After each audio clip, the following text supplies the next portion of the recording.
وقف کو لے کر جو سب سے پہلے کسی شخص نے اگر آواز اٹھائی تھی جب بل آنے سے پہلے جب اس کی سگبغار شروع تھی تو ان کا نام تھا اسد الدین اویسی. انہیں سے بات کریں گے اور اس تفصیل سے جانیں گے کہ کل جو کورٹ میں ہوا, آج جو کورٹ میں ہے, کیا چیز ہے. اسد صاحب بہت بہت شکریہ سب سے پہلے آپ کا. دوسری طرف کل جس طریقے سے تینوں ججز کو مطلب کنونس نظر آ رہے تھے, کل میں اور آج میں کتنا فرق محسوس ہوا آپ کو, کیونکہ آپ خود کورٹ میں تھے؟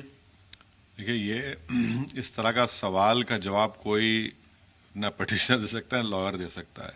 سپریم کورٹ انڈیپینڈنٹ ہے, ہر کورٹ انڈیپینڈنٹ ہے.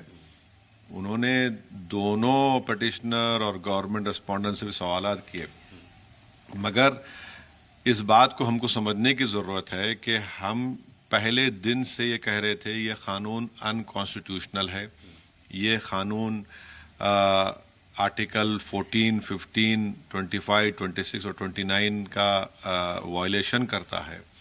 آج سپریم کورٹ کا جو انٹرم آرڈر آیا ہے, میں اس کو بڑا کوشیسلی لیتا ہوں, کیونکہ ابھی ہم کو ہماری قانونی جنگ ہم کو لڑنا ہے. یقیناً سپریم کورٹ نے کہہ دیا کہ سینٹرل وقف کونسل اور اسٹیٹ وقف بورڈ کو نہیں بنایا جا سکتا.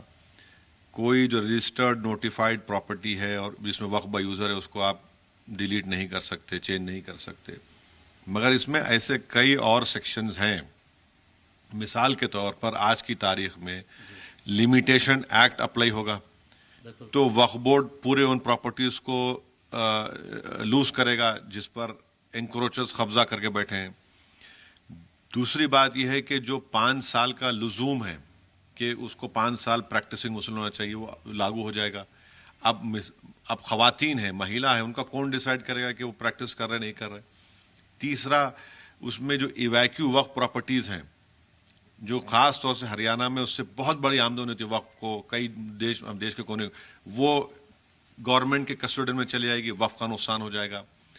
پانچواں, ٹرسٹ سیکشن 2 میں جو ٹرسٹ ہے جس کو سپریم کورٹ میں آنریبل ایک جج صاحب نے ججمنٹ دیا تھا کہ ٹرسٹ بھی وقف کی پراپرٹی ہوگی, وہ پورے ٹرسٹ نکل جائیں گے جس میں بھارت کے دولت مند آدمی کو فائدہ ہوگا. وہ آج سے اونر بن جائے گا اپنی پراپرٹی کا, اپنے گھر کا, جس کو کھوجا یتیم خانے بنا وہ آج سے اونر بن جائے گا. کئی رولز سینٹرل کیندر سرکار بنا سکتی ہے, ایسے رولز بنائیں گے جس سے وقف کمزور ہوگا.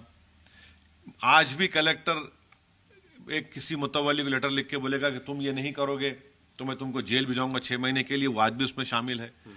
تو یہ سب ہیں, آج بھی ہماری گردن پر تلوار لٹک رہی ہے.